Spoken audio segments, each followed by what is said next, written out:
तो 4 घंटे रोजे वालों का व्लॉग आ गया है। आप समझ गए होंगे हम किन की बात कर रहे हैं। आज की चर्चा में आपका स्वागत है। जो लोग चैनल पर पहली बार आए हैं प्लीज़ सब्सक्राइब कर लें और कमेंट करें हमें। आप इंस्टा अकाउंट पे भी हमारे कमेंट कर सकते हैं, सेम नेम से वो अकाउंट भी है।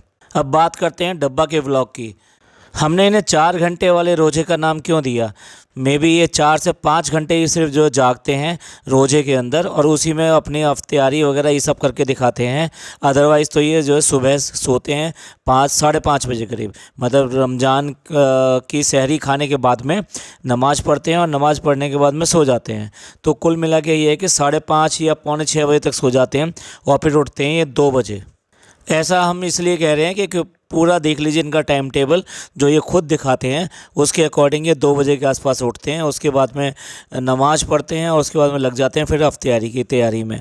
तो कुल मिला के इनका जो रोज़ा हुआ वो तो 4 घंटे का हुआ, क्योंकि जितने टाइम आप रोज़े के अंदर जाग कर आप अपना टाइम अल्लाह को देते हो या किसी काम में लगाते हो, वही रोज़े का टाइम माना जाएगा। आप सोकर तो पूरे दिन भी निकाल सकते हो, आप 4 बजे उठ जाते तब भी सहरी तैयार कर लेते, लेकिन जो है इतना ज़्यादा सोकर आप ये जो कर रहे हो इससे रोज़ा मुकरू होता है, ये रोज़ा नहीं माना जाता है। बात करते हैं व्लॉग के दूसरी बातों की।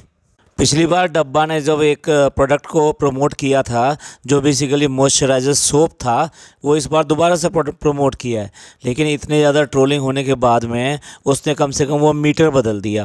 पहले क्या था, उसने मीटर से मॉइस्चराइज़र कंटेंट को चेक किया था, हाथ पर चेक किया था, और वो हाथ का जो चेकिंग था वो फेल दिखाया था, और उसके बाद में फेस पर चेक किया था। जबकि होना ये चाहिए जहाँ पे भी आप दिखा रहे हो तो वहीं का दिखाओ। तो ये बात तो उसने मान ली। इस बार जो है एक ही जगह उसने करके दिखाया है, पहले भी और बाद में भी, यानी बिफोर एंड आफ्टर का दोनों एक ही जगह पे चेक हुआ है। लेकिन दूसरी इम्पॉर्टेंट बात वो फिर दोबारा भूल गई, या ये कही कि इसको ऐसा लगता ही नहीं है। वैसे तो पूरा हिजाबी बनती है और ये सब बनती है, फिर उसके बाद में बाथरूम में जाकर अपने जो है पूरी कोहनी तक हाथ या ये सब जो है धो धो कर दिखाती है वहाँ पर। तो ये सारी चीज़ें कहाँ से अच्छी लगती हैं? बाथरूम में आप कैमरा लेकर जा रहे हो और अपने हाथ वहाँ पर धोकर दिखा रहे हो, ये भी एक गलत बात है। वैसे आप हिजाबी बनते हो और वैसे ये वाला काम कर रहे हो, ये वाला काम आपको नहीं करना चाहिए किसी भी तरीके से। और जब इतने सारे लोगों ने ट्रोल किया था आपको, तो फिर आपको बिल्कुल भी नहीं करना चाहिए था। अब देखिए इसकी लापरवाही। किचन के अंदर जो पूरा का पूरा पानी पानी हो गया, उसके बाद में रूम के अंदर भी हो गया, और जितने भी गिफ्ट आए हुए थे वो भी पानी में चले गए, जो कालीन बिछाया हुआ था वो भी पानी में चला गया। तो ये सारी चीज़ें क्यों हुई? क्योंकि मैडम ने यानी कि डब्बा ने अपनी किचन की जो ड्रेनेज की जाली होती है उसके ऊपर पिन्नी डाल दी।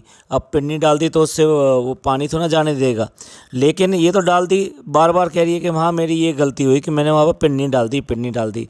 भाई पिन्नी डालो या कुछ भी डालो, उसके बाद में अगर तुम नल खुला छोड़ोगे तो फिर पानी तो भरेगा ही भरेगा। तो आपकी जो गलती जो है ये तो है ही कि पिन्नी आपने उस जाली के ऊपर रख दिया। साथ साथ ये भी है कि आपने पानी भी खुला छोड़ दिया, अदरवाइज़ तो वहाँ पे कितना पानी फैलना था।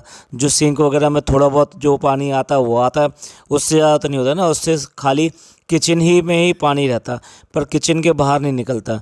आपकी करने की वजह से डब्बा जी, आपके करने की वजह से जो है पूरा का पूरा बाहर निकल गया। और शान से शर्म भी नहीं आती, अपनी माँ को भी जाके बता रही है कि मैंने ऐसे ऐसे कर दिया और उसकी वजह से पूरा का पूरा घर में पानी पानी हो गया। अब उस पानी निकालने के लिए वो फ़नी निकाल रहा है, और वो जो लड़का है हुआ है जो बेसिकली कुक है और इनके रेस्टोरेंट में काम करेगा, वो पानी ढो ढो के इधर से उधर निकाल रहा है। वो बात दूसरी है, इसी व्लॉग में दिखा दिया कि वो बाल्टी भी ले आई है।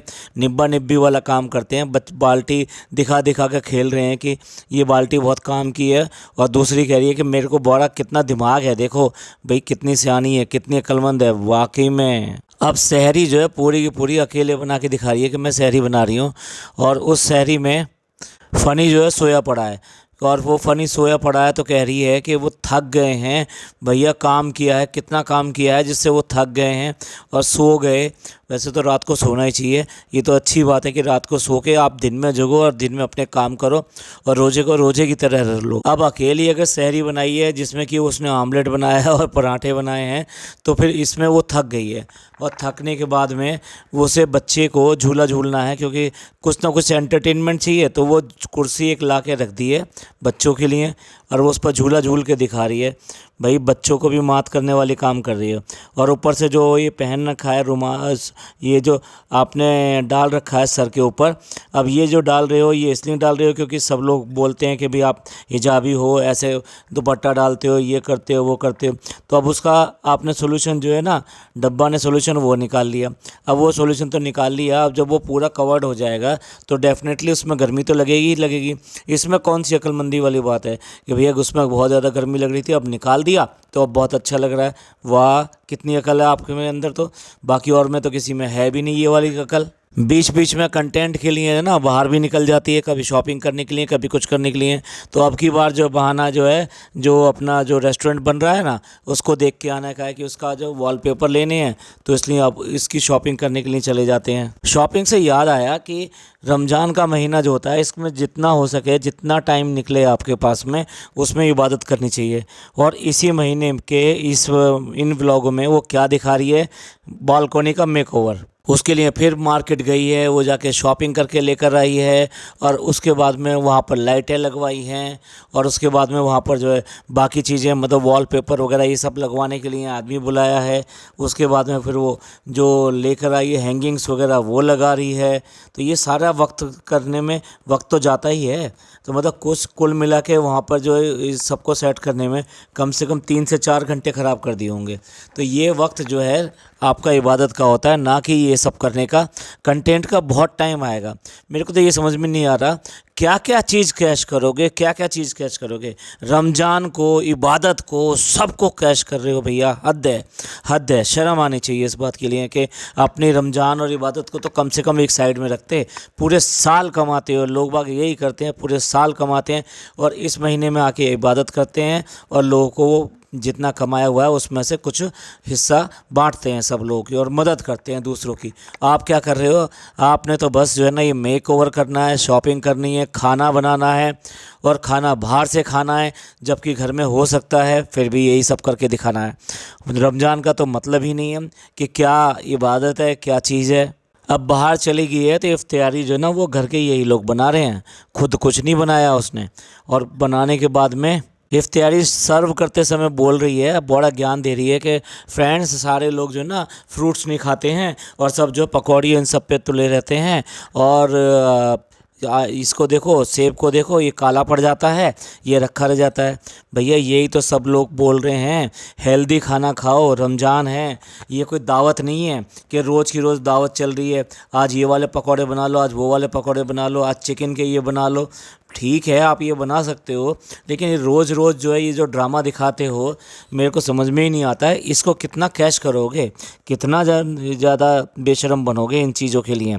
देखो तो सही, आप जो है फ्रूट्स को साइड में रख के और बात कर रहे हो कि नमकीन और ये सब चीज़ें जो होती हैं, पकौड़े वकौड़े, ये सब खाने चाहिए। भैया खुद ही तो प्रमोट कर रहे हो। अगर कैंडल जो है बॉल के टाइप में होगा, तो अगर आप उसमें उसको जलाओगे तो सबसे पहले तो उसका जो मोम है, यानी कि वैक्स है, वो पिघल जाएगा, और पिघलने के बाद में वो पानी सा ही दिखाई देता है। इसमें कौन सी नई बात होगी? 10वीं क्लास में पढ़ने वाली लड़की को इतनी छोटी छोटी बात नहीं पता, क्या पढ़ते हैं क्या नहीं पढ़ते हैं, और उसको तो पता ही नहीं है। उसके साथ साथ जो वो उससे बड़ी वाली लड़की है, उसे तो और भी नहीं पता। कुछ लालटेन टाइप की लाइटें ले आई है वहाँ पर लगाने के लिए, आई मीन बालकनी में लगाने के लिए, प्लस जो घर में नमाज रूम ये सब बना रखा है वहाँ पे लगाने के लिए, ये सब ले आई है। तो उसका इतना बड़ा राग गा दिया कि लालटेन होती है और गुमनाम है कोई, ऐसे करके कोई भूत की तरह से घूमने लगता है। घूम ले ना, रात में जागते रहते हो ना, तो एक लालटेन लेके मीरा रोड पे घूमना शुरू कर दो, पता लग जाएगा ना कि किस में कितनी अकल है और तुम क्या कर रहे हो। अपने आप ही लोग मार मार के भगा देंगे पूरी तरह से।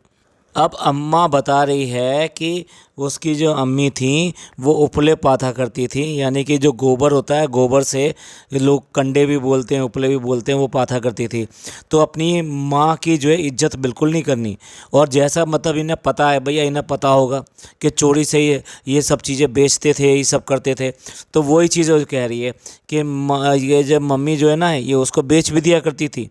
तो मतलब क्या मजाक उड़ा रही है यार अपनी माँ का, और कौन सी पोल खोल रही है कि वो जो है इस तरह की बनाई हुई चीज़ें बेच देती थी। कुछ भी कनेक्टिविटी बनाने के लिए कुछ ना कुछ ये दोनों की दोनों ही, यानी कि वो भाभी भी और ये भी कुछ ना कुछ क्वेश्चन पूछती रहती हैं। तो इस बार के क्वेश्चन जो आए हैं ना, वो ये आए हैं कि जो कर्ड राइस है ना वो कैसे बनते हैं, और कर्ड राइस ऐसे क्यों लग रहे हैं। कर्ड राइस जैसी चीज़ जो इतनी सिंपल है, इतनी सिंपल है, उसको बनाने में इसको प्रॉब्लम है। और अगर चाहे तो किसी की रेसिपी देख लेगी तो बहुत ही टेस्टी उसको कर्ड राइस खाने को मिल जाएंगे, और उसके लिए वो मार्केट से मंगा रही है। हद है भाई, सब चीज़ें अपने घर में होती है तो आसानी से बिल्कुल बनाई जा सकती है, लेकिन नहीं, जो तहारी बना के दिखा रही है डेफिनेटली इसने नहीं बनाई, क्योंकि इसने सिर्फ और सिर्फ जो है ना वहाँ पे कुकर का ढक्कन बंद किया है और बस यही। तो मतलब कुल मिला के अगर तहारी बना ही रही थी तो दिखा देती ना, तहारी में वो डाला है भैया। सबसे पहला कंटेंट तो वो पानी होता है, वो पानी का जिसको अंदाज़ा मिल गया और नमक का जिसको अंदाज़ा मिल गया, उसने समझ लो तहारी जैसी चीज़ें बनानी सीख ली। तो उसको पता भी है कि कितना पानी डलता है कितना नहीं डलता, कभी ज़्यादा कर देती है कभी कम कर देती है, और आज दावे के साथ कह रही है तो भैया कुछ ना कुछ ज़रूर इसमें पेच है ना। ये तहारी डेफिनेटली जो है, जो डॉक्टर खाला है उसने ही बनाई है, इसलिए वो एक बार भी बोल नहीं रही है ये बात। और लास्ट में इतनी देर तक खींचती रही कि पराठे जो है वो कच्चे हैं या पक्के हैं या क्या हैं।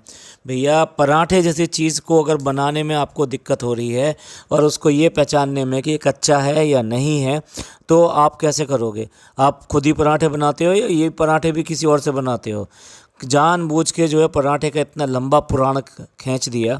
अगर आप ऑयल और ये सब चीज़ें डाल देते हो तो वो अच्छी तरह स्टफिंग सी हो जाती है उसकी, तो वो खस्ता बन जाता है। खस्ता समझते हैं ना, तो उससे खस्ता हो जाता है। जब खस्ता हो जाता है तो आप हाथ लगा के उसको अगर तोड़ने की कोशिश करोगे तो वो जितने आसानी से पराठा टूटता है उससे कई गुना आसानी से वो टूट जाता है।